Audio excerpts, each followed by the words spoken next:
Gracias. Igualmente, muy buenas noches. Hoy vamos a ver una presentación a manera de repaso de lo que ya hemos visto acerca de las diferentes disciplinas que informan la filosofía.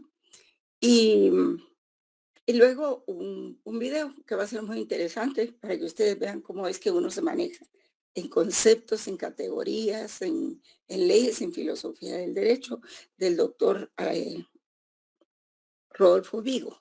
Muy interesante. Él es un argentino que conoce mucho del programa y que nos ha servido de inspiración precisamente para trabajar el programa también. Así de que vamos con la presentación al principio, pero como hay muchos que quieren entrar, pues vamos a colocar la presentación antes. Y como tenemos tiempo de aquí en adelante, no hay límite. Vamos a ver esta presentación. Esto es un como repaso de lo que ya hemos visto en clase, ¿verdad? Pero aquí está a todo color. Y es un poco lo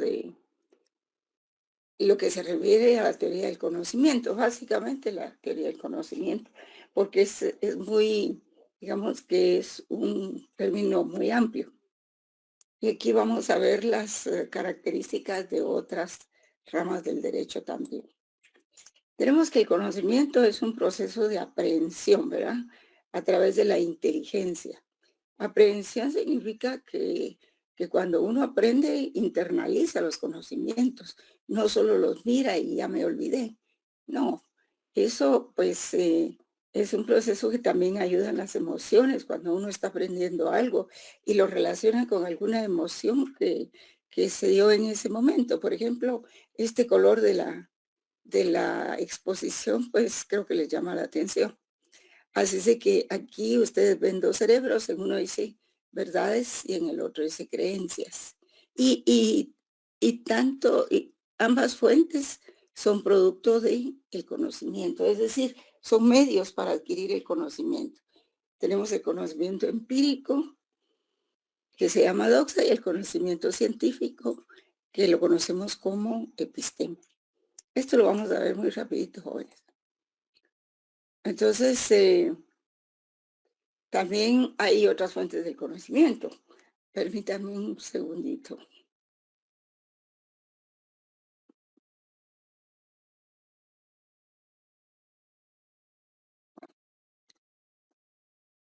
Como les hablaba la vez pasada, que cuando se mencionan a los filósofos idealistas y materialistas, pues nos referimos a dos formas en que los filósofos han procesado el conocimiento.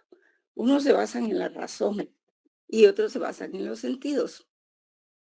Los que buscan el razonamiento y que buscan el conocimiento a través de la razón del hombre, pues antes era la razón divina, pero en la medida que los conocimientos cambian, se dieron cuenta de que el hombre también puede razonar y que puede producir conocimiento. Y ahí es donde surge este movimiento de los racionalistas, que se les conoce también como idealistas, ¿verdad? Y aquí es donde surge la escuela naturalista. Esta escuela naturalista no la hemos visto todavía, pero básicamente es la que aporta los conocimientos sobre los valores del derecho. Por ejemplo, la justicia, el bien común y la seguridad jurídica. Y es aquí donde se ubica la justicia precisamente.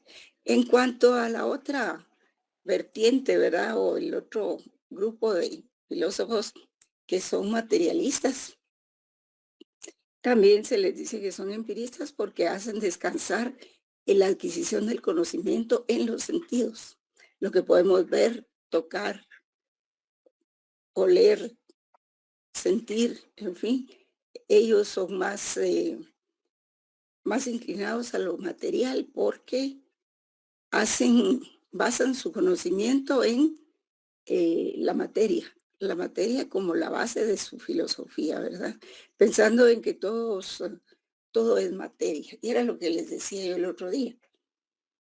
Y ellos dicen, bueno, si el cerebro es materia, el pensamiento también va a ser materia. Quitemos quitemos el cerebro y entonces el individuo pues ya no tiene cerebro, no puede producir pensamiento. Entonces ellos se basan como Marx en la unidad, eh, digamos, en la unidad universal de la materia, que todo es materia. Y es aquí donde encontramos la escuela positivista, ¿verdad? O sea, del derecho opuesto, el que derecho que está escrito. Pareciera contradictorio, pero no lo es. Ya cuando se combinan, no lo es. Y tenemos aquí la definición del conocimiento o epistemología. Eh, el conocimiento también se le llama nociología en filosofía o epistemología, porque la episteme deviene de un proceso de demostración o de verificación de una eh, hipótesis. En el momento en que la hipótesis se comprueba, entonces podemos elaborar teoría científica, ¿verdad? Y entonces esta parte se estructura con un método, necesita un método. Digamos, en las facultades, algunos les llaman protocolo, nosotros le llamamos plan de investigación en nuestra facultad, ¿verdad? En Derecho. En las ciencias sociales se le llama plan de investigación. En las otras ciencias se llama protocolo. Y contiene una serie de pasos lógicos, rigurosos y sistemáticos para llegar a dónde, a un punto determinado que en filosofía y ciencias es la verdad en la medida de lo posible. Y distingue fases del desarrollo de las cosas, por supuesto, ¿verdad? Y de los fenómenos también. Enlaces, conexiones con otros procesos, acciones recíprocas, todo para llegar a generalizar o universalizar y luego particularizar lo conocido. Porque este proceso arranca del conocimiento empírico, sigue con el método, o sea, el protocolo, el plan de investigación. Eso conlleva la comprobación de hipótesis y en la medida en que ya se comprobó la hipótesis se regresa de nuevo a hacer teoría, pero ya con apellido, que es teoría científica, ¿verdad? Pues se basa también en una generalización, lo cual quiere decir que cuando se encuentran varias categorías o conceptos o cosas en las cuales se repite una característica constantemente, esa es su esencia, su generalidad. Entonces tenemos que el campo de aplicación de la filosofía es muy amplio, pero se puede expresar en estas grandes áreas. No dudo que hayan otras, pero estas tres áreas son las que abarcan todo. Por ejemplo, el problema del ser, el problema del conocimiento y el problema de los valores. Y alrededor de eso es que nosotros vamos a desarrollar nuestro curso de filosofía del derecho. Claro que estas son categorías de la filosofía en general, pero que son aplicables también a filosofía del derecho. ¿Qué es el ser en filosofía? Pues el ser es la esencia de las cosas. O sea, cuando vemos varios objetos, vemos qué es lo que se repite como característica en cada una de ellas. Y extraemos ese aspecto o cuestión que se repite en cada una de ellas para establecer su esencia, ¿verdad? Ajá. Y aquí viene la ontología, que es el estudio de los seres en cuanto a la naturaleza del ser. Vamos a estudiar por qué existen y por qué cambian las cosas. Y todo esto pues es una aproximación a la realidad en la teoría del conocimiento. Y tenemos que decirlo porque realmente estamos hablando de filosofía y no podemos desentendernos de estas categorías que se utilizan también en la filosofía del derecho. Por ejemplo, miremos que, vamos a ver esto. Veamos un aspecto muy importante de la teoría del conocimiento. Aquí dice conocimiento, ¿eh? Conocimiento, proceso mental, nociológico o cognitivo. Pero, ¿cuáles son los elementos del proceso cognitivo? Hay dos, el sujeto conocente y el objeto que está conociendo, ¿verdad? Este es el sujeto del conocimiento, el subjetivo y el objeto del conocimiento. Esto se puede dar en las investigaciones. Cuando uno realiza una investigación, que lo contratan para hacer una consultoría sobre algunos aspectos que interesan a ciertas instituciones, entonces hay que hacer una investigación de un determinado tema y se firma el contrato y todo, y ustedes tienen que investigar. Pero lo mismo pasa también con el estudio del derecho. Por ejemplo, cuando ustedes ingresaron a la facultad, eran, eran estudiantes que no sabían exactamente qué era el derecho y cuáles eran todas sus variantes y sus ramas y sus problemas y qué tiene que ver con la justicia y tiene que ver con los ciudadanos y cuál es la importancia para el abogado. Entonces, ustedes pueden ver que a través de estos años, estos 8 años, perdón, estos 8 semestres que llevan ustedes en la carrera, se han transformado o siguen siendo los mismos del primer semestre. No, el conocimiento los ha transformado, los ha hecho más sabios. Ahora tienen más conocimiento que antes sobre la ley, sobre la realidad de las cosas, sobre el ser de las cosas, sobre lo que es la esencia, lo que es el derecho adjetivo, que son los procedimientos, y el derecho sustantivo, que es la ley propiamente. Entonces ustedes ya no son los mismos de antes. Han sufrido cambios en su comportamiento y probablemente pues han aprendido que muchas cosas que se pensaba que podrían hacer ya no se pueden hacer porque hay un código penal. Y entonces, que norma el comportamiento de las personas, ¿verdad? Pero que si hay determinados comportamientos, pues pueden convertirse en delitos o pueden convertirse en faltas, que hay atenuantes y que hay agravantes de esas conductas. Entonces, ese es el proceso de transformación del proceso cognitivo y por eso es importante saber a qué se refiere la teoría del conocimiento, ¿verdad? Y luego tenemos la ontología. Bueno, vamos a ver varias veces estos conceptos.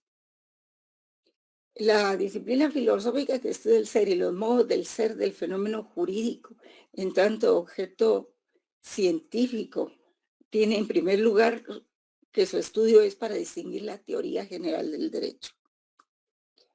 Cuando iniciamos el primer día de clases, yo les planteé 3 niveles de estudio en el derecho. Y el primero era el derecho como teoría general. El segundo lugar, para sostener que los fundamentos del derecho o del razonamiento jurídico no siempre son arbitrarios o puramente convencionales. Y ahí es donde la norma jurídica se aparta de los convencionalismos sociales y de otras normas. ¿Por qué no son ni arbitrarios ni convencionales? Bueno, porque se revisten de cierta necesidad. ¿En qué radica la necesidad? En que en todo grupo humano tiene que haber derecho, aunque no se le llame así, pero siempre hay normas de comportamiento. Piensen ustedes en un aula de alumnos de primer año. ¿Hay reglas o no hay reglas? Primer año de primaria, hay reglas. En otros grupos, en el fútbol, en el básquetbol, en cualquier deporte, ¿hay reglas o no hay reglas? Y eso es parte del derecho, porque eh, estos fundamentos del derecho se revisten de cierta necesidad.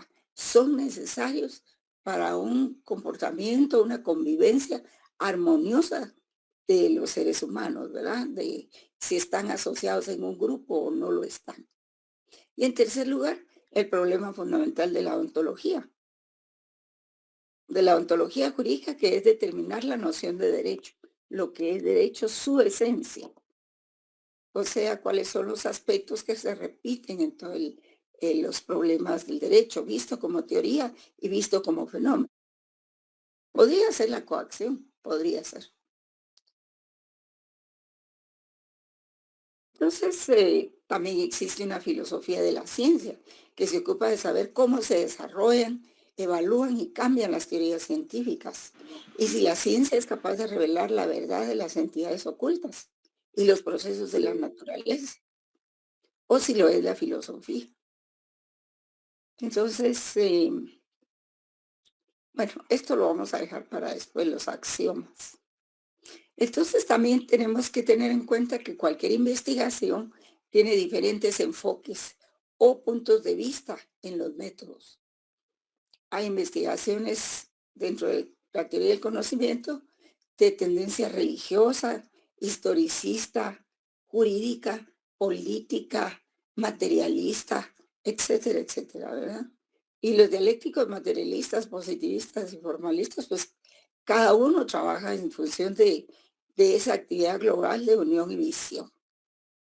Esto lo dice el doctor Luis César López Permut, que ya falleció, pero que fue profesor de esta materia.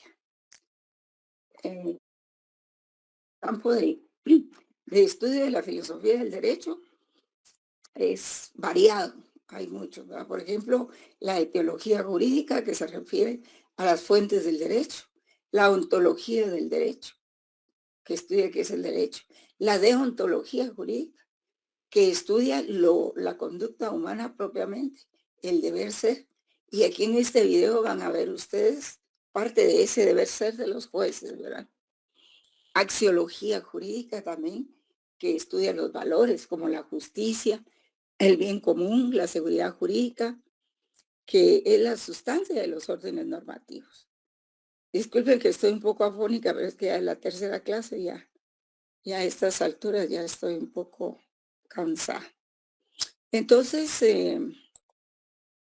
también la lógica relativa al conocimiento que nos enseña a pensar, que ordena nuestros pensamientos, cuáles son válidos y cuáles no, a base de premisas y conclusiones. Y la técnica jurídica, que también la vamos a ver relativa a los procedimientos, la técnica jurídica propiamente. Y bueno, esto no, esto lo vamos a ver después. Bueno, entonces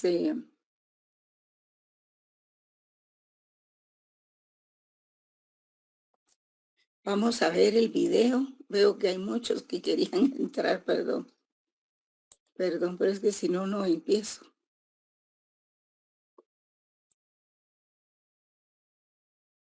Pero el video, que es de lo más importante, vamos a ver un video sobre filosofía del derecho del profesor Rodolfo Vigo. Él ha sido ha sido nuestra inspiración, incluso para formular el programa de filosofía del derecho. Es una persona, un jurista argentino que sabe mucho. Así es de que les pido disculpas por la garraspera, garraspera. Y ahorita les vamos a poner el video. Voy a quitar el micrófono para que lo escuchen mejor.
muchas gracias por estar con nosotros. Estamos transmitiendo en el programa Ante la Ley, programa que llega a ustedes gracias a la colaboración de la Alianza para la Excelencia Académica, APEA. Mi nombre es Guillermo Tenorio y el día de hoy vamos a tener un programa muy interesante, pues platicaremos acerca de la filosofía del derecho en la vida del jurista. Y para hablar de ello, nada más y nada menos, tenemos un invitado de lujo. Él es el doctor Rodolfo Vigo, autor prolífico de cualquier cantidad de obras que todos los que de alguna u otra manera tenemos que ver con la filosofía del derecho conocemos, profesor visitante de muchísimas universidades, no solamente de Latinoamérica, sino del mundo, conferencista en foros nacionales, internacionales, iberoamericanos, inclusive mundiales en materia de filosofía del derecho, y profesor investigador de la Universidad Austral en Argentina. Doctor, sea usted bienvenido a esta su casa. Muchas gracias, Guillermo. Y yo creo que, como se imaginarán, el tema nos da para hablar largo y tendido, como decimos en México, doctor. Exactamente. Así que les propongo que de inmediato iniciemos el diálogo ante la ley. La pregunta es obligada, doctor. ¿Tiene el derecho a alguna filosofía? Bueno, indudablemente eso pareciera que sí, en función de lo siguiente. Al menos una pregunta necesita el derecho, y sobre todo el jurista, como dice la presentación, para poder comprender su identidad de profesional del derecho. Y claro, uno normalmente cuando piensa en el derecho, quizás por hábito impulsado en nuestra facultad de derecho, piensa en el adjetivo que le ponemos al derecho. En buena medida se ha alentado la especialización, la ocupación del adjetivo. ¿Qué quiero decir?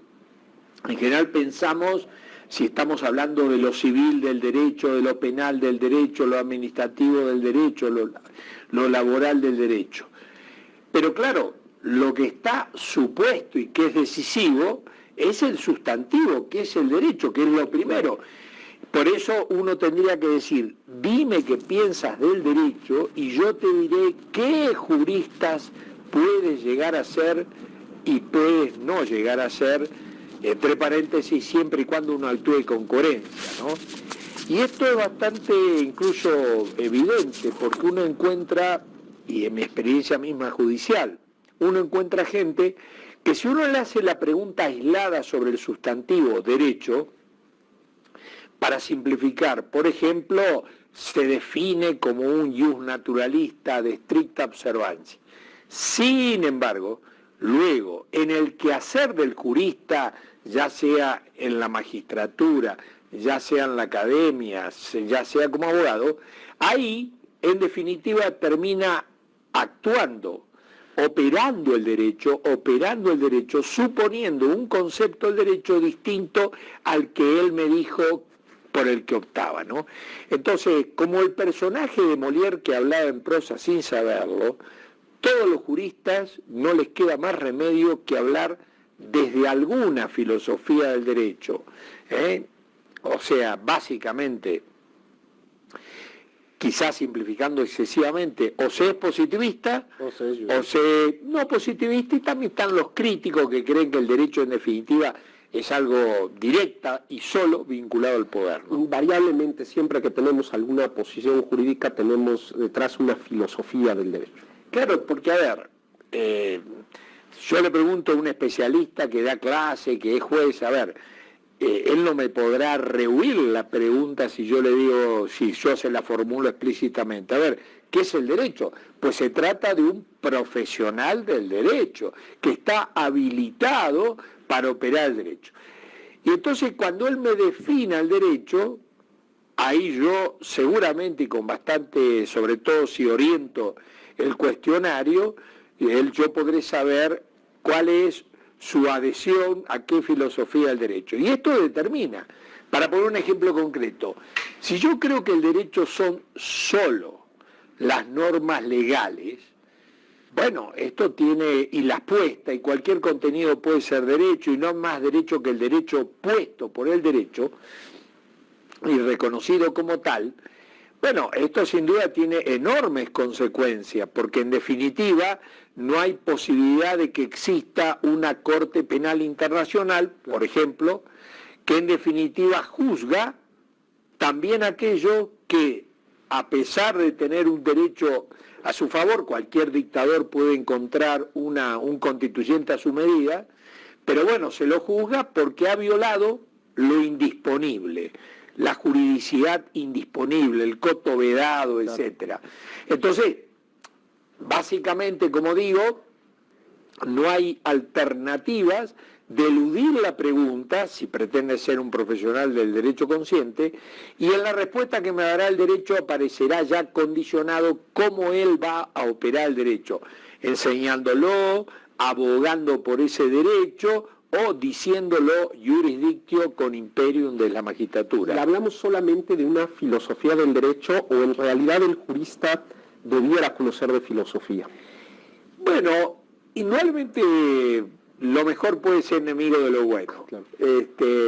Yo diría que como mínimo es comprender las preguntas esenciales acerca del derecho que todo jurista que pretenda, como digo, asumir el ejercicio profesional plenamente consciente y sin incoherencias, tiene que responder. Yo diría que a lo mejor es un exceso pedirle filosofía, pero las 4 preguntas básicas que la filosofía del derecho intenta responder y traduciéndolas a la mirada de un jurista en ejercicio, yo diría, en primer lugar, la pregunta que usted me introdujo acerca del concepto del derecho, no se puede eludir. Hay que tener un cierto concepto del derecho, aunque no conozca autores, como yo decía, o el derecho hoy, como mínimo. El derecho puede tener cualquier contenido, con tal que lo ponga la autoridad, positivismo. El derecho en realidad no tiene ninguna especificidad, sino es algo vinculado a la política, para decirlo como lo dice un crítico de la crítica al legal Star en Estados Unidos, Duncan Kennedy, el derecho es política y el derecho se le puede hacer decir lo que uno quiere. O se es no positivista y dentro de los no positivistas, los neoconstitucionalistas, mencionaré a Alexis, y dentro de los no positivistas, los justnaturalistas finis. Entonces, los no positivistas dicen que si bien hay derecho positivo, hay algunas cosas que necesariamente debe reconocer el derecho opuesto o que no puede contradecir el derecho opuesto. La fórmula que utilizó Nuremberg y otros tribunales, por ejemplo, cuando se condenó a los guardianes del muro de Berlín, es la fórmula de que la injusticia extrema no es derecho. Dicho de otra manera, no vamos a reconocer esto que puso la autoridad, que es, según el procedimiento establecido, publicado en el diario oficial, que no contradice la Constitución, que estaba vigente socialmente, pero éticamente no resiste que lo reconozcamos como derecho. Por ende, los que pretendían ampararse en esa ley, no será reconocido esa ley como derecho por su contenido ético absurdo, dado que viola de una manera grave y evidente la justicia, ¿no? Entonces, nada más para recapitular, el jurista deberá tener un conocimiento básico de la filosofía, ¿no? Exacto. Y tendrá que volcarse al conocimiento de la filosofía del derecho para responder a preguntas de carácter fundamental de su disciplina. Esto en estos términos. Claro, seguramente la gente que nos está viendo dirá que a lo mejor nunca estudió filosofía del derecho, porque pasa. Es lo más probable. Dirá, pues sí, claro, yo a lo mejor tengo una visión del derecho totalmente legalista. Sí. O a lo mejor con este tema del nuevo paradigma de los derechos humanos, pues a lo mejor yo no soy totalmente legalista y pienso en la interpretación, o yo creo que el derecho es solo política. En la validez. ¿Cuáles serían las perspectivas filosóficas más importantes? Bueno, yo diría, se me ocurre, ¿no? Antes entraría con algo que usted introdujo que me parece muy importante rescatar para asumir la realidad. En nuestra Facultad de Derecho siguen, en términos generales, no todas, inercialmente un modelo para formar a los futuros juristas que en realidad era funcional al Estado de Derecho legal. Un Estado positivista que se inventó en Francia revolucionaria, pero que entró en crisis a partir de la Segunda Guerra Mundial. Porque a partir de la Segunda Guerra Mundial, de Nuremberg simbólicamente, empieza a construir Europa el Estado de Derecho Constitucional y desde ahí se extiende desde Europa, se extiende por toda Europa, Alemania, Ley Fundamental de Bonn del 49, por señalar dos constituciones importantes, Constitución Española 1978, y el proceso que para también indicar alguna fecha del derecho mexicano a partir del año 94, 1994, en fin, el Estado de Derecho Constitucional. Claro, en el Estado de Derecho legal, donde se suponía que la ley, el derecho era solo lo prescripto por la ley, que además se suponía que a la ley la hacía la voluntad general infalible. El jurista que se necesitaba para este modo de entender el derecho era un jurista dogmático, la boca de la ley. Por eso un buen alumno de esta facultad de Derecho se le requieren dos condiciones y nada más que dos condiciones: mucha memoria y ninguna capacidad crítica. Ninguna capacidad crítica. Entonces, eso es desde una perspectiva, lo podríamos decir, totalmente positivista. Totalmente positivista, y por eso estoy acudiendo a nuestra experiencia que probablemente compartamos, pero yo sí la viví así. A mí la filosofía de derecho me pareció una pérdida, a mí y a mi padre y a mi hermano, una pérdida de tiempo absoluta. Porque todo lo decía la ley. Todo lo decía la ley y había que estudiarla y repetirla. Pero claro, ahora en tiempo del Estado de Derecho Constitucional, que es lo que introdujo la Ley Fundamental de Bonn del 49, es que el derecho y la ley no son lo mismo. Y el derecho, básicamente hoy, está constituido fundamentalmente por los derechos humanos. Y comprender los derechos humanos, por supuesto, supone ir más allá de la ciencia jurídica e introducirme en cuestiones morales, porque en definitiva los derechos humanos, moral rights, en la terminología anglosajona, son contenidos morales y forma jurídica. ¿Qué es la dignidad humana? Por supuesto, ningún científico puede hacerse cargo de respondernos. Más allá que todos los científicos necesitarán la respuesta sobre qué es la dignidad humana, la respuesta la obtendrán en las clases de filosofía del derecho, antropología, filosofía moral, etcétera, ¿no? Por eso también estos cambios en muchas constituciones en cuanto que el Estado ya no otorga derechos, sino reconoce derechos. Yo le propongo, doctor, que vayamos a un pequeño corte. Vale. Y regresando, sigamos ampliando esta respuesta, porque todavía nos queda otra postura filosófica importante, que es este asunto del justnaturalismo, y que me parece que en esta última respuesta que usted nos está dando ya nos está allanando el camino para entrar de frente a ella. Correcto. No se vayan, estamos con una plática muy interesante con el doctor Rodolfo Vigo. Estamos platicando sobre la filosofía del derecho en la vida del jurista. Volvemos en un minuto.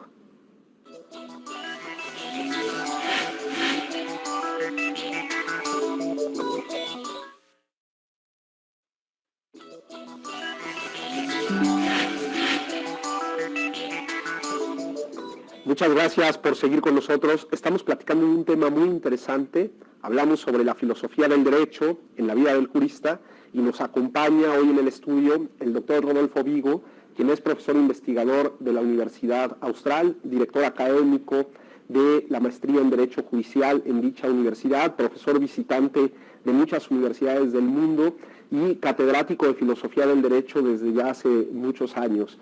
No olviden que si quieren ponerse en contacto con nosotros lo pueden hacer a través de dos vías. La primera de ellas, a través de nuestra cuenta de correo electrónico, ustedes lo tienen ahí en pantalla, gtenorio@up.edu.mx, o bien a través de nuestra cuenta de Twitter en @antelaley_mx, observen bien todo ello en mayúscula.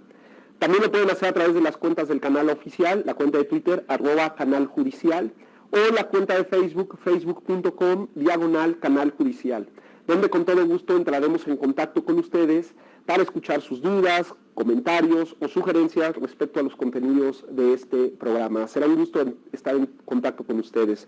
Doctor, dejábamos en el bloque pasado, estábamos hablando sobre las posturas filosóficas más importantes o más influyentes. Y usted nos planteaba esta idea o este tránsito entre una idea de Estado de Derecho legal a un Estado de Derecho constitucional. Un Estado de Derecho legal que en realidad deja poco a la creatividad del jurista. Un Estado de Derecho legal que ciñe al texto de la ley y el derecho, lo reduce, lo simplifica, es totalmente dogmático. Y estaba platicándonos acerca de una nueva forma de entender el derecho a partir de esto que se llama el Estado de Derecho constitucional o Estado constitucional de derecho, en donde al parecer las cosas cambian. Absolutamente, ¿no? Básicamente cambian sobre todo a partir de la realidad, porque en definitiva, teoría quiere decir visión, esa realidad requiere otra visión. Si a mí me dicen que me van a condenar como ocurrió con los nazis o como ocurrió con los guardianes del muro de Berlín, me van a decir que me van a condenar a pesar de haber cumplido la ley, pero violado el derecho, seguramente esto me genera grandes interrogantes y decisivos interrogantes. Y efectivamente, a partir de esta realidad se ha suscitado muchas respuestas teóricas, y si bien el justnaturalismo, por ejemplo, siempre fue obviamente no positivista y nunca consintió que fuera el derecho solo lo puesto por la autoridad y que cualquier contenido pudiera ser derecho, como decía por ejemplo Kelsen, o lo que decía también Kelsen, que hablar de moral y de justicia es algo irracional, emocional, así lo dijo expresamente Kelsen, la justicia era un ideal irracional. Bueno, la realidad ha cambiado. La realidad ha cambiado, como vemos, se invoca al derecho contenido en los derechos humanos. Mira, básicamente hay tres cambios en la realidad que me parece que son los que efectivamente implica que los juristas tengan que hacerse cargo de esa realidad y no puedan seguir dándole la espalda. El primero, la Constitución se convierte en fuente del derecho. ¿Esto qué quiere decir? Quiere decir que ahí todos los juristas, los docentes, los abogados, los jueces, podemos ir a buscar respuestas jurídicas que no van a estar explícitas, están contenidas ahí en potencia en los derechos humanos, en los principios. Son interpretables los principios. Incluso son interpretables, pero a partir de esa interpretación yo puedo inferir nuevas respuestas jurídicas. Artículo 1 de la Constitución mexicana. En segundo lugar, otro cambio que se produce en la realidad, que en la Constitución, como dice Habermas, la moral emigra del exterior del derecho al interior. Se introduce la moral racional, no la moral social, la moral racional al derecho. Y entonces, básicamente se introduce al derecho en la Constitución, en los tratados de derechos humanos, en ese bloque de constitucionalidad, y a partir de ahí impregna esa moral contenida en los principios, derechos humanos, valores, fines, etcétera, impregna todo. Y entonces ya, por ejemplo, por marcar una cosa, ya para un civilista, un contrato no puede solamente ser acuerdo de voluntades, tiene que ponerse a revisar si hay equivalencia en las contraprestaciones, porque si no, contradeciría el principio de justicia o equidad, el principio de igualdad. Entonces, si el jurista ve, mirando aquel derecho humano, que en este contrato se ha cambiado el valor de una propiedad de enorme valor por un ejemplar del diario de ayer, indudablemente ahí eso no puede ser avalado por el derecho. Entonces impregna. Y el tercer elemento que cambia totalmente la realidad es precisamente la aparición de los tribunales constitucionales. Los jueces constitucionales pueden invalidar la ley. Peor aún, los jueces constitucionales pueden llegar, como ocurre en muchos países, en mi país ocurrió, pueden llegar a invalidar la Constitución. Los jueces constitucionales, porque indudablemente el constituyente, por ejemplo, ha entrado en alguna contradicción, en algún defecto, alguna laguna, etcétera, como ha ocurrido en otros tribunales constitucionales y como auspiciaba en la década del 50 Otto Bachow en Alemania. Entonces, claro, esta realidad impone que haya una teoría que de algún modo la explique para avalarla o criticarla. Pero han aparecido estos autores que llamamos, además del justnaturalismo, que por supuesto que el constituyente se puede equivocar, obviamente ningún justnaturalista podía suponer que el constituyente era la verdad revelada. En segundo lugar, que en el derecho hay moral y hay límites morales para que surja el derecho, también eso nunca lo dudó. Que el derecho era más que conjunto de normas puestas, por supuesto también lo conocía desde siempre el justnaturalismo. Aristóteles en adelante. Entonces, pero también ha aparecido toda una corriente que se discute el nombre, pero a mí me parece adecuado seguir llamándolos a este grupo de pensadores, en definitiva neoconstitucionalistas, ¿no? Aquí está fundamentalmente Robert Alexis, Carlos Nino, está Zagrebelsky, está Atienza, un grupo de autores que en realidad no se reconocen como justnaturalistas, pero que más bien, más que apoyarse en Aristóteles, remiten a Kant, y estos autores coinciden con una serie de tesis que tradicionalmente suscribíamos solo los justnaturalistas. Por ejemplo, esa tesis de que hay un límite moral racional para que nazca el derecho. La fórmula que reivindica Alexis, la injusticia extrema no es derecho, es muy parecida a lo que uno lee en Aquino, que la ley injusta, y por supuesto cuando decía ley injusta, la ley injusta gravemente no puede ser considerada simplemente como derecho porque lo había puesto en la autoridad, ¿no?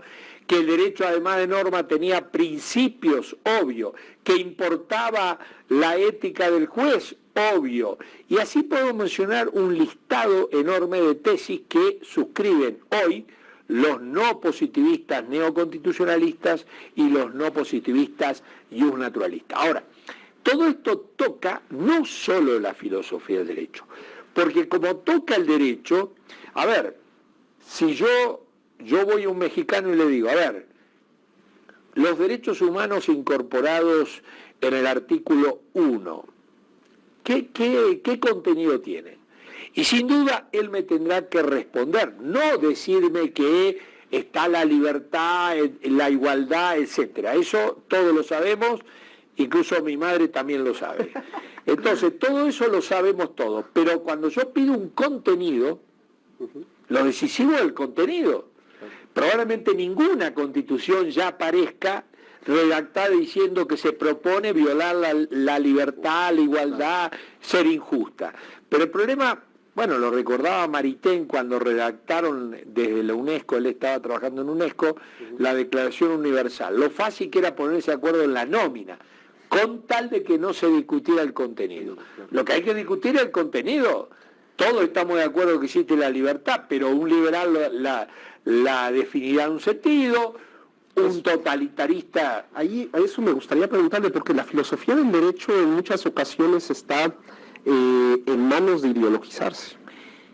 Bueno, la palabra ideologizarse puede ser entendida en diversas maneras, ¿no?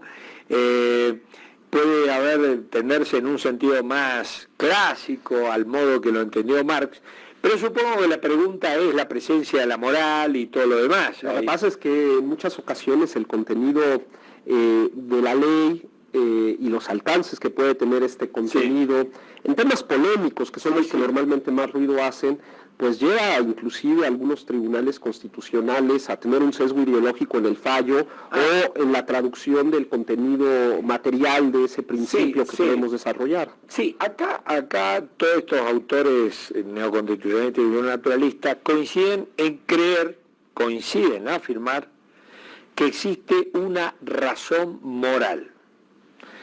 Hasta ahí, en el sentido de que frente al escepticismo respecto a esta razón de autores como Kelsen o Ferrajoli, que creen que en materia de discusiones morales no hay la posibilidad de la razón, estos autores coinciden que es posible una razón moral. De todas maneras, una razón moral una razón práctica, como se llama, a diferencia de la razón teórica que se limita a describir.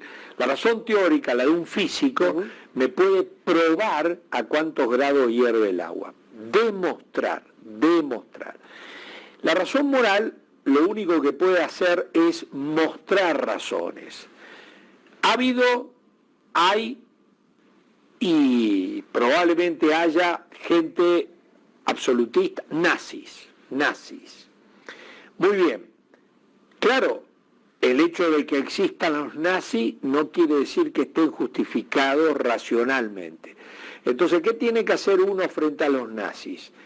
Aducir razones para que la razón de ellos comprenda las razones por las cuales, las razones morales, por las cuales nosotros le tratamos de informar que están equivocados. Claro, es probable que ellos insistan en ese error moral, pero el hecho de que insistan no convierte el error en verdad. Okay. Entonces seguiremos insistiendo en la razón y en las razones que nos llevan a condenar el nazismo, la esclavitud, la violación de los derechos humanos, etcétera, etcétera. A ver, que a mí me digan que en la moral de algunas regiones de la India existe una moral de casta, y si alguien se enamora y con alguien de una casta superior, eso va a ser derecho, aunque el derecho lo disponga, sería absurdo consentir que el derecho puede avalar semejante absurdo, irracional, ¿no? Entonces, hay una moral social que seguramente el derecho trata de proteger, pero luego viene la moral racional, la de los derechos humanos, desde la cual juzgamos y decimos, este pueblo que no deja ser candidata a elecciones a una mujer, que la pida una mujer por infidelidad, etcétera, cuando uno lo juzga de una moral racional, llega a la conclusión de que eso es una locura. Claro. Aunque lo avale el derecho, aunque los juristas le digan que tienen razón, apelando al derecho consuetudinario, al derecho que sea, eso no puede ser avalado. Pero claro, y la realidad siempre ha mostrado estos absurdos, y lo que nos cabe es seguir apostando a la razón, aducir razones dispuestas al diálogo, razones dialógicas, y tratar de convencer el que está en el error. Hay un tema que también llama la atención, porque en ocasiones cuando hablamos de la filosofía del derecho, sobre todo en la educación jurídica de Latinoamérica o de Europa continental, como que no pensamos en el mundo anglosajón. ¿Aporta algo el mundo anglosajón a esta transición? Sí, muy bueno. Porque, claro, parece bastante evidente el contraste, cómo se forma un jurista en nuestra Facultad de Derecho y cómo se forma un jurista en la Facultad de Derecho anglosajonas. Porque, bueno, yo recuerdo hace unos años, si uno repasaba los profesores en Oxford, se podía sorprender porque de una decena, por decirlo así, se podía encontrar a lo mejor con 3, el 30%, profesores de filosofía y derecho de la talla y de la diversidad de Dworkin, de Raz y de Finis. Dworkin un post-positivista, neo y un naturalista, como lo queramos llamar, Raz el discípulo de Hart, un positivista, y Finis un naturalista aristotélico tomista. Claro, entonces ahí uno no necesita hacer esfuerzo para que el jurista se interese, porque esto se promueve. No nos olvidemos que Dworkin lo contrataron desde Estados Unidos para que suceda a Hart.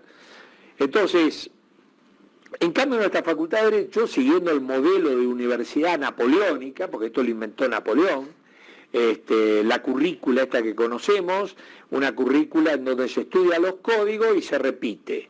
Entonces, el Civil 1 del libro primero, el Civil 2 del libro segundo, y las materias que no tienen código son materias que en definitiva carecen de una existencia fuerte en la currícula, y por eso cuando vienen cambios en los planes de estudios, los únicos preocupados son los que no enseñamos código. Es correcto. Son los que no enseñamos código. Los demás quedan tranquilos, pero creo que esto va cambiando Y la trampa que están haciendo la Facultad de Derecho, la trampa, consiste en mantener la inercia para el grado y han ido apareciendo posgrados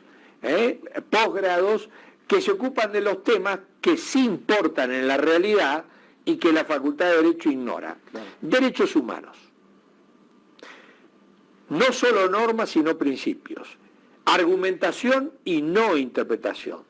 Razón práctica, moral racional. El tema de la crisis de la soberanía, desbordamiento de las fuentes del derecho, judicialización del derecho, una serie de temas que el alumno del grado no se va a enterar y solo se va a enterar si asume un posgrado. Por eso un poco mi propia experiencia.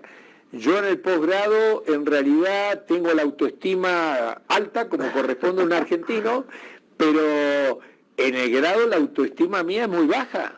A mí me llama la atención, y perdón que regrese al tema del rule of law, la forma en la que en el mundo anglosajón se enseña el derecho. Muy método del caso, muy con el derecho puesto en la vida cotidiana, como que un derecho que emerge de la entraña de la sociedad, mientras que aquí lo estudiamos a partir de la ley. ¿Cómo este tránsito al Estado constitucional de derecho tiene una fuerte tradición también anglosajona, ¿no? Ahí me parece que podríamos hablar a lo mejor de la influencia de estos autores que usted destaca ya en la filosofía del derecho. Sí, yo creo que efectivamente cuando uno analiza las tres características del Estado de Derecho constitucional, la Constitución es una fuente del derecho. Sin duda, donde apareció claramente expuesta esta idea es a partir de Marbury versus Madison. Vamos a controlar la ley desde el derecho de la Constitución. Mientras Europa, durante todo el siglo XIX y la primera mitad del siglo XX, creyó que la Constitución era un programa político que hablaba solo al legislador. Allá los jueces... Bueno, claro. Cuando uno piensa que en la Constitución hay moral a través de los rótulos, derechos humanos, principios, valores, obviamente eso nunca lo negó la Constitución, ni el constitucionalismo norteamericano, por señalarlo en una fórmula de Dworkin, lectura moral de la Constitución. Mientras que a mí en el grado me enseñaron que una cosa era la moral y otra cosa era el derecho. Y allá parece evidente que no hay otro modo de leer la Constitución que incluyendo la moralidad. Si uno va a los jueces constitucionales, obviamente otro invento norteamericano, porque el Tribunal Constitucional que pensó e integró Kelsen, el austríaco, allá en la década del 30, sin duda fue un tribunal constitucional distinto a los actuales escogidos por Europa. Porque ese tribunal constitucional se limitaba, era legislador negativo, así lo llamó, representante del poder legislativo y que hacía meramente control formal y procedimental, porque Kelsen no quería, obviamente, incluir dentro del derecho ni principios ni derechos humanos, como aparece en su obra póstuma en el capítulo 28 de Teoría General de las Normas, en polémica con Joseph Esser. Claro, porque es teoría pura, entonces si dejaba los derechos humanos, los principios, introduciría la moral, ¿no? Y además una moral que se pretendía racional cuando él creía que la moral era algo emocional, algo irracional. Efectivamente, yo creo que buena influencia, ¿no? No cabe ninguna duda que esta cuestión, cuando uno va al rule of law anglosajón y lo que se ha llamado por la jurisprudencia norteamericana de una manera pacífica, el test de razonabilidad, es decir, los jueces que tenemos que mirar solamente si la dio el órgano competente, si respetó el procedimiento y no viola la Constitución, no. Tiene que analizar la razonabilidad. Es que si no, es pensar que los ciudadanos o son tontos o son dogmáticos, porque si a mí me dice el legislador o el constituyente, me dice, dado que quiero que vaya a Estados Unidos, me dice acá en México, dado que empecé a caminar para el sur, claro. ¿te tomaron el pelo? ¿Qué espera? ¿Que vaya hasta la Patagonia, cruce el Polo Sur? Y es ridículo, test de razonabilidad, ¿no? Y justamente esto, pero esto me parece que justamente incardina muy bien con lo que decíamos de los autores. El derecho es razón. Eso es lo que dijo Aquino, ordinatio rationi, y esto es lo que dice Alexi. El Estado de Derecho institucionaliza la razón dialógica práctica. Entonces, el derecho tiene que ver con el diálogo racional, la razón, institucionaliza la razón. Doctor, nos ha hablado de Finis, Dworkin, Hart, Alexi. Me gustaría que regresando del corte nos dijera por dónde comenzar. Alguien que quiera entrarle al tema de la filosofía del derecho, ¿por dónde inicia? No se vayan, estamos platicando de un tema muy interesante que es la filosofía del derecho en la vida del jurista con un auténtico experto en la materia. Él es el doctor Rodolfo Vigo. Volvemos en un minuto.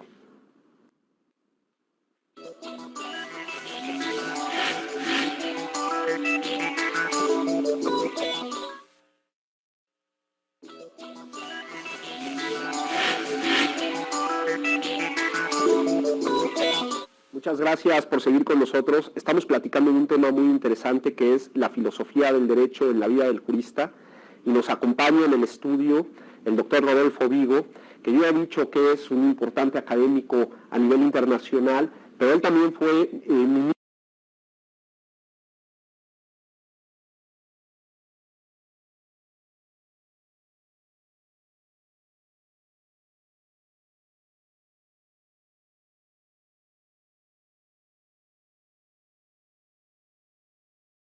Jonathan, ¿algún problema? Jonathan Cali.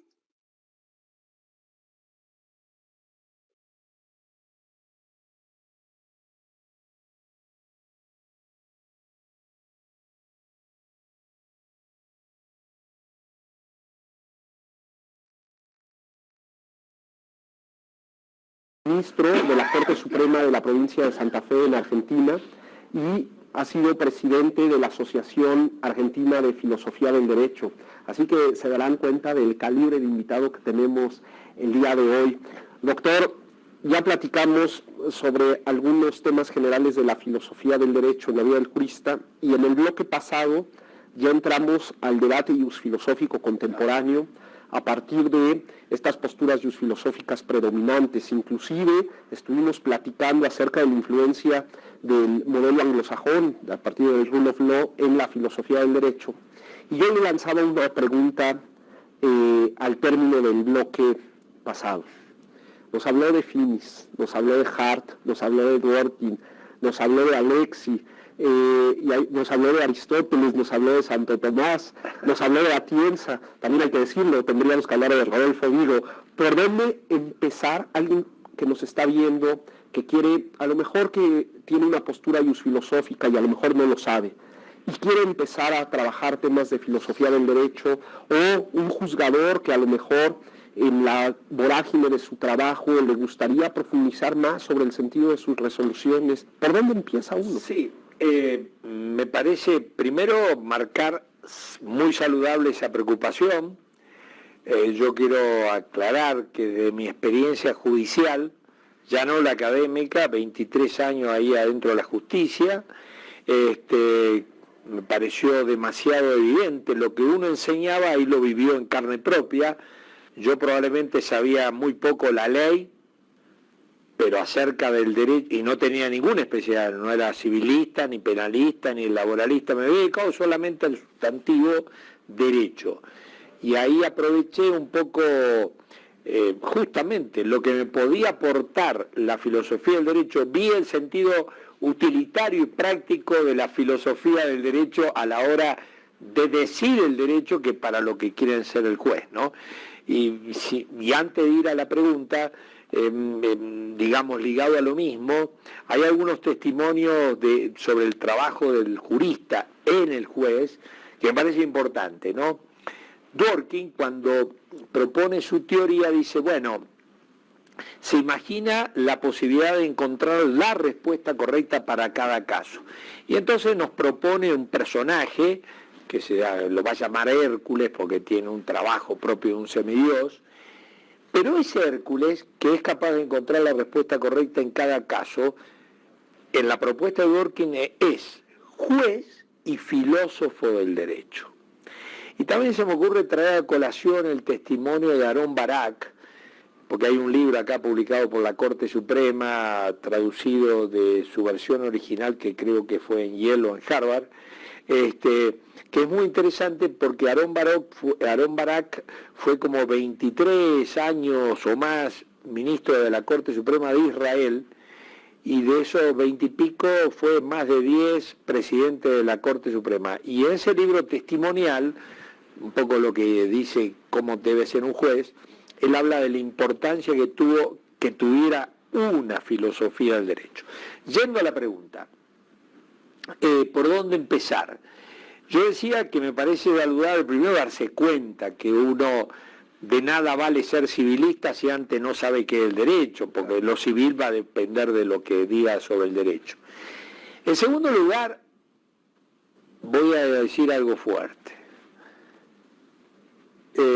que tendrá todas las excepciones. Yo no me quedaría con la currícula del grado, porque en la Facultad de Derecho a nivel del grado, la filosofía del derecho no goza de mucho prestigio ni interés, ¿no? Pero hay muchos posgrados. Nosotros en la UBA, en la Universidad Nacional de Buenos Aires, tenemos una maestría en filosofía del derecho, que por cierto asiste mucha gente del exterior. Yo estoy en el consejo académico ahí con Eugenio Buliguin y Carlos Cárcova, como se ve, muy diversas orientaciones. Buscar en posgrado, ¿no? Y yo diría que para asumir una postura filosófica se necesita alguna orientación, porque mi experiencia indica que apropiarse de alguna teoría del derecho, tener un concepto de derecho asumido, no es una cuestión de erudición, empezar a leer alocadamente. A veces veo yo gente, me dice, empecé a leer, si no entiendo la teoría de la argumentación, la teoría de los derechos fundamentales, es que para mí tenés que leerte concepto y validez del derecho. Por ejemplo, digo, recurrir a la orientación de alguien que sepa para aconsejar los libros adecuados. A mí me viene esa gente y yo le digo, bueno, a ver, le hago alguna entrevista para saber qué orientación. Yo no voy a cambiar la orientación que cada uno quiera adoptar. Y yo veo a veces afinidades positivistas, críticas, yo naturalista, neoconstitucionalista, y entonces trato de orientar como para alimentar. Lo importante es que él tenga una postura asumida, siempre sujeta a revisión, Lo que no puede es picotear, ir a la cancha de fútbol y estar en la porra de los Pumas y luego las Chivas, de Boca, de River. Él tiene que ir a la cancha y se tiene que ubicar en algún lugar. O va a la cancha para alentar a Boca o va a la cancha para alentar a River. Entonces, yo diría buscar algún consejo, y ese consejo me parece que el profesor que lo dé tiene que buscar afinidades. Bueno, a ver, ¿qué leíste? ¿Qué te motiva? ¿Qué interés? ¿Qué posición? ¿Qué respuesta me da a esta pregunta? Y entonces empezar con elemental. Las 4 preguntas que él va a tener que responder si se toma en serio qué es el derecho. Primero, un concepto del derecho. Como dije ya, positivistas, críticos, no positivistas y un naturalista neoconstitucionalista. En segundo lugar, ese tiene que preguntar, porque seguramente cuando se pone a pensar en serio el derecho le saldrá la pregunta, ¿qué es saber el derecho? ¿Cómo hago para saber el derecho? ¿Cuántos tipos de saberes jurídicos hay? Entonces, ¿el saber jurídico es algo que solamente describe, como pensaba Kelsen? ¿O el saber jurídico es algo que puede prescribir, dirigir, como piensan los neoconstitucionalistas? ¿El saber jurídico tiene un solo estatuto, el científico? No, hay como mínimo una filosofía jurídica que es otro tipo de saber. Y hay un saber jurídico aplicativo, resolutorio, prudencial. Hay muy buenos jueces que saben mucho derecho, aplicarlo. Claro. Pero no estoy para preguntarle ciencia jurídica ni filosofía del derecho. Hay como 3 tipos de saberes clásicos: filosofía, ciencia y el saber jurídico. Bueno, intentar reconocer estos 3 tipos de saberes, la unidad, pluralidad de saberes, Bueno, me parece que esto es obvio. Cuando uno lo teoriza y se lo dice a los juristas, claro, obvio. En tercer lugar, el tema de los valores en el derecho, ¿no? Bueno, los jueces estamos para juzgar si esto es o no derecho, es o no válido, es o no justo. Y luego de hacer este juicio diremos, esto es intolerable para el derecho, esto es absurdo, esto es irracional. Imponérselo al ciudadano es faltarle el respeto a su razón y a su dignidad. Esto es más o menos justo y injusto, por ende lo voy a validar. O esto es inequívocamente justo, lo voy a validar, pero objeción de conciencia, todos estos temas, ¿no? Entonces, el tema de la validez, del valor del derecho, obviamente supone primero asumir una respuesta al problema axiológico. Y el cuarto problema es qué estructuras lógicas yo puedo ver el derecho. Por ejemplo, ¿hay solo lógica formal o hay retórica? Claro. ¿Hay sistema jurídico fuerte, piramidal, como pretendía Kelsen, fuerte? ¿O el sistema es poroso, abierto, dinámico, casuístico? ¿O no hay ningún sistema o están en competencia? Y esto es interesante, verlo siempre con la realidad.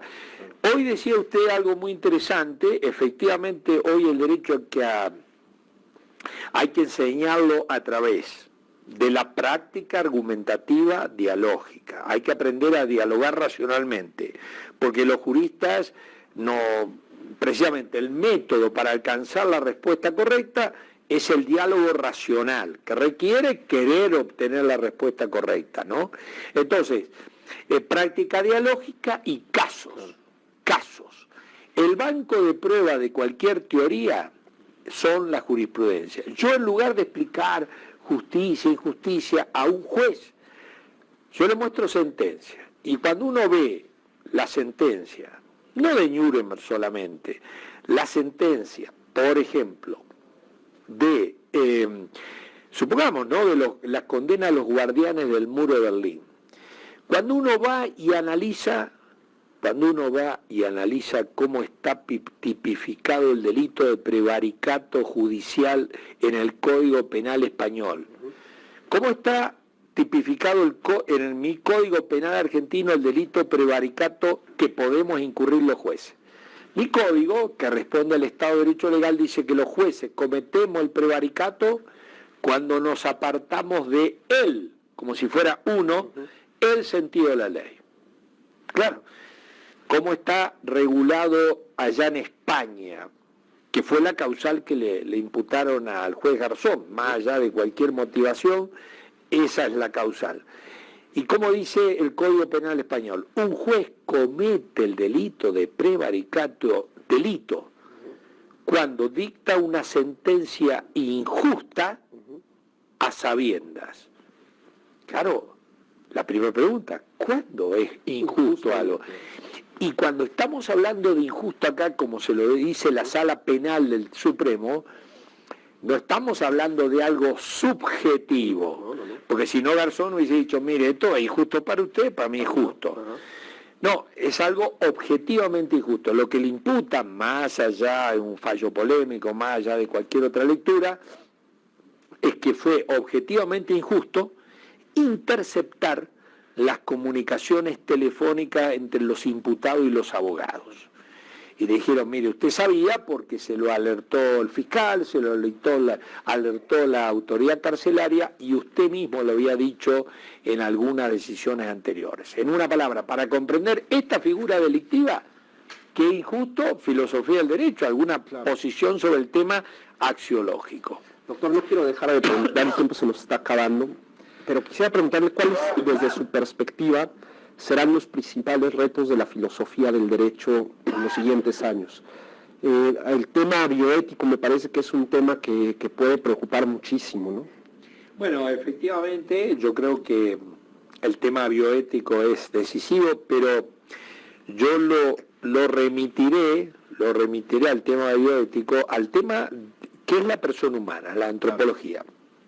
Es más un tema de carácter antropológico, el desafío de la persona humana. Del derecho, claro.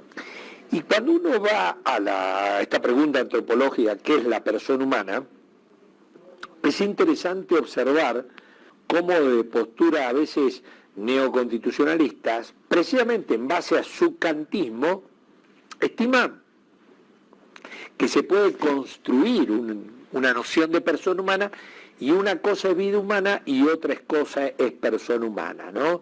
Entonces Habermas y de algún modo Alexis, de algún modo, me atribuye el carácter de persona a competencia comunicativa. Pero claro, en la visión más naturalista, aristotélica, en definitiva, la persona, la noción de persona no se construye, sino se conoce en la realidad. Kant decía que las cosas no pueden ser conocidas en sí mismas. Aristóteles cree que conocer es decir lo que las cosas son y lo que no son. Y entonces la noción de persona está vinculada a algo ontológico, personalismo funcional en los kantianos, personalismo ontológico en el caso de una visión aristotélica sobre lo que es persona humana.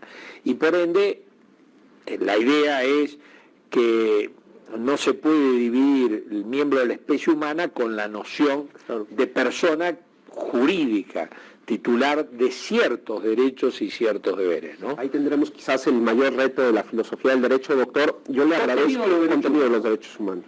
Claro, yo le agradezco mucho que nos haya acompañado. Se me quedan cualquier cantidad de preguntas en el tintero, pero bueno, eso está muy...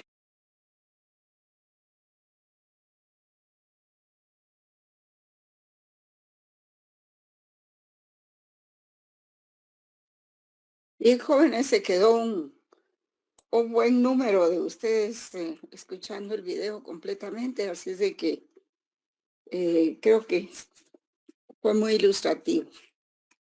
Sí, Fernando, quería decir algo usted. Fernando subió. Ah, bueno. Y Josué, Muy buenas noches, licenciada. Muchas gracias. La verdad es que me quedé escuchando todo lo que decía el doctor, y me parece muy interesante porque de alguna manera cuando el derecho protege digamos, la moral desde una perspectiva más objetiva del derecho, y entonces él hablaba de recursos de los derechos humanos. Entonces, cuando habla de derechos humanos entran otras racionalidades con una variabilidad en la moral, digamos, que me pareció muy interesante y que en los los últimos tiempos suena muchísimo, como por ejemplo, que usted sabrá seguramente mucho más que yo sobre el tema, este pensamiento woke que ha revolucionado de alguna manera el pensar sobre el derecho. Y perdiendo esa esencia del derecho sobre los actos morales, digamos. Solo para agregar algo más, Adam Smith en en uno de sus libros que se llama La teoría de los sentimientos morales nos habla sobre básicamente un poco de cómo cómo el derecho privado permite de alguna manera la protección de la moral, y esto aporta al crecimiento y el desarrollo del ser como tal. Entonces me pareció muy interesante y solo quería comentarlo, licenciada. Muchas gracias. y fíjese que casualmente en eso pensaba. Yo en algún momento dije, pues seguramente me van a preguntar qué es este derecho woke, ¿verdad? ¿Cuál es esa Está súper posición, interesante, sí, verdad? sí, por Y supuesto. me puse a leer, pero no he podido consolidar una opinión, pues, A mí me encantaría sobre. entonces comentarle un poquito, y es que es un pensamiento más globalista respecto a los derechos de la diversidad en el pensamiento del ser. Es decir, es hacer que todo el mundo acepte lo que cualquiera podría creer ser o poder querer. Entonces, es un poquito contradictorio porque ahí es donde el querer ser de alguien que, digamos, no tuviera las capacidades psicológicas o psíquicas exactas, podría ser un problema para la población en general, porque son grupos pequeños que buscan derechos específicos para satisfacer sus propias necesidades, pero no son derechos colectivos, que no son de interés colectivo. Y entonces esto, digamos, en Estados Unidos está afectando un montón porque permite hacer cosas o asignar presupuestos específicos para, por ejemplo, cirugías, de cambio de género, cambio de sexo para algunas personas. Entonces esto genera de alguna manera mucha inconformidad en la sociedad, porque esto no, digamos, sería amoral si usted lo ve desde el punto de vista derechista, digamos, de manera objetiva del derecho.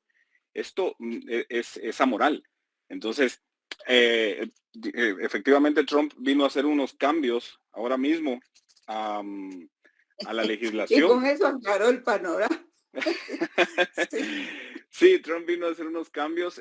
También Milei ha hecho muchos cambios en ese sentido, que de alguna manera son un poco más libertarios, pero porque ellos no buscan ser socialistas, digamos, sino un poquito más derechistas, pero con una forma de pensar respecto a eso mucho más moral que otros pensamientos anteriores y como él decía, cuando uno entiende el derecho y quiere entender un poco la filosofía, es de no solamente casarse con una idea e intentar leer un libro, sino entender el panorama específico de lo que está sucediendo para poder tomar una postura idónea en función a la posición en la que se encuentra la persona en ese momento. Es un tema muy interesante.